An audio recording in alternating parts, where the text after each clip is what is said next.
Okay, the week is coming to an end and we have to pull our thoughts together. So, starting off with wheat. So, wheat for me is an interesting study. So, what's our view? Our view has to be based and built around production at this time of the year, which tends to be the driving force of sentiment. So, we've seen the first weather market developing, and that was in the US and hard red winter wheat. And there hasn't really been anywhere that could follow up with it. People have tried to muster up something for Europe. It's been very hot in France, Western Europe generally. But crops look so good going into that. It was pretty short lived, and we're not a million miles away from harvest anyway. So I don't know. I think I found it very difficult to get my enthusiasm up for that. So, in fact, my enthusiasm has gone the opposite direction. So, what do I mean by that?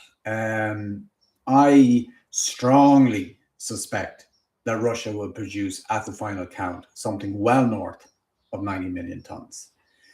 I think most of that's going to be concentrated in the south and the winter wheat areas, and that's going to go on top of a record Turkish crop. So if you put those two together, you're going to be looking at some huge volumes. And that's before you talk about Ukraine, which has got good weather, Bulgaria, Eastern Romania. So if you put Eastern Romania, Bulgaria, Ukraine, Russia, Turkey all together, you could be knocking on the door of a record level of production for that region.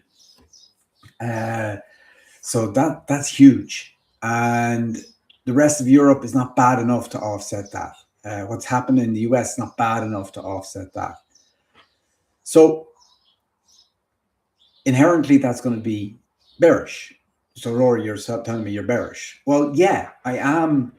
But I suppose the counter argument I have going on in my brain is bearish what, where, and when. So what do I mean by that? So what? Wheat in Russia is already priced near the rock bottom in ruble terms. So if you go back to CPT prices last season, they bottomed at 15,500 rubles, give or take. We're at 15,700 bids today. We're going to get down to last year's lows. And that's only, what's that to us? It's going to be 200 divided by 70. It's only $2 or $3 a ton. So we're in $2 or $3 a ton of last year's lows in ruble terms. And that's the power of the strength of the ruble, which has been very strong over the last couple of weeks. So the Russian farmer is getting a rock bottom wheat price already. So you have to be super careful about how bearish you're going to be of Russian prices, even though it's probably the most bearish market. Big southern Russian wheat crop and its neighbor, Turkey, big customer, record crop. And this leads to the when. So you're going to have to be particularly bearish of July, August, September, because that's the big export window. And you're going to have everybody knocking on Egypt's door, because Turkey very likely, I know the government said they're not going to buy, but they're not going to have an import ban. I think they will, officially or unofficially, or even the market, local market just won't want it. So, and then you go to the other side of Europe, of course, Morocco. We have them penciled in for 6.5 million tons. That's going to be twice last year's crop. That means they're not going to be hungry for French wheat again, July, August, September. So yeah, ostensibly, it's bearish. And I don't subscribe at all in any way, shape or form to the EU Commission or the USDA's forecast for EU production being nearly 10 million tons down on last year. So no, not there.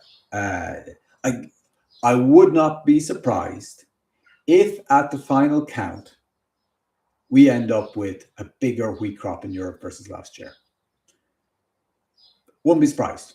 At the moment, I can't go there. You probably have to pencil in maybe some sort of a smaller crop. But 10 million tons smaller, no, not happening. So then going back, so that's sort of the where, and the when is July, August, September. Now the other when is the other side of the December hump. So that's clearly going to be South American origin.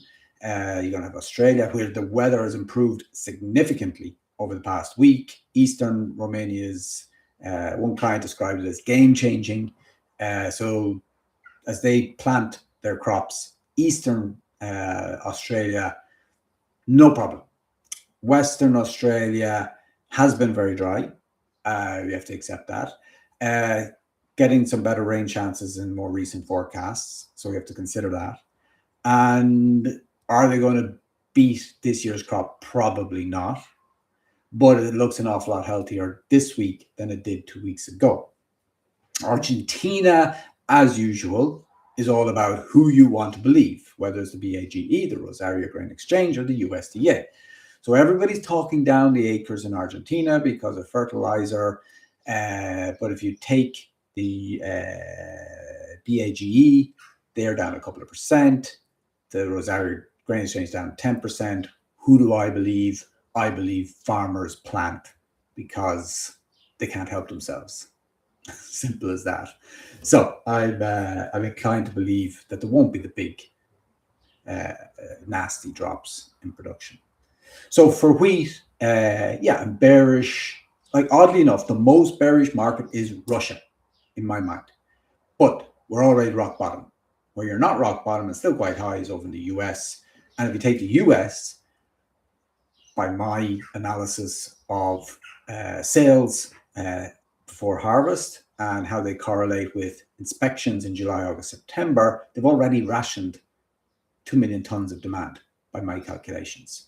Once you add those 2 million tons back to the current S&D and make the assumption that the USDA have gone too far with their production reductions, suddenly you can end up with a very heavy US balance sheet all over again.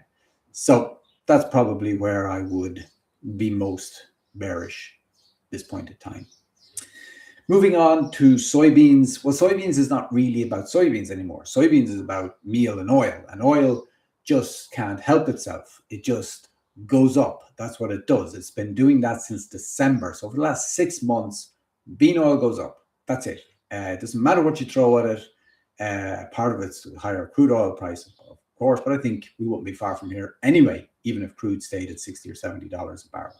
So I think it's all about the products. Meal is my hero of the year. Nobody gave it a chance. It was going to zero. We're going to have to, I even make calculations of what the minimum value of soy meal would be if you had to burn it. You know, what's the calorific value? That's where our brains were at. And now premiums in US are 40 over, and you can't buy the stuff. So soy meal, my hero, even though bean oil is trying to steal its thunder. So beans are all about the products and these huge crush margins driving demand.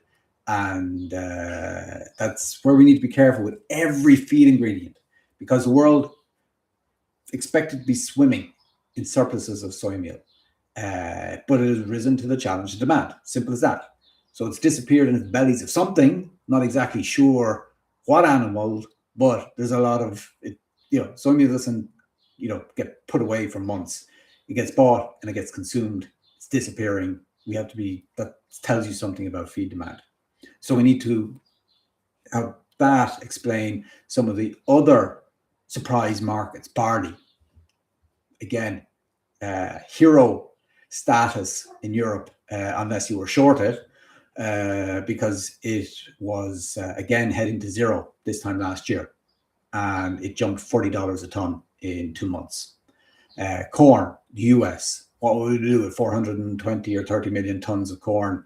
Well, we've done something, it's disappeared as well. So there's a lot of doom and gloom about the feed industry globally. People aren't having babies, depopulation, all that sort of stuff. But somehow all this extra feed ingredients are disappearing. So we need to be very careful about that. Here's Bear now. And he's got, it looks like a cigarette in his mouth, but I doubt it is. Okay. He's distracting me. So that's protein. So beans probably going to go down, harvest pressure, if I was a betting person. Products look completely overvalued because the crush is so high. They need to give up someday, but whether it's today, yeah, will unlikely. Moving on finally to corn.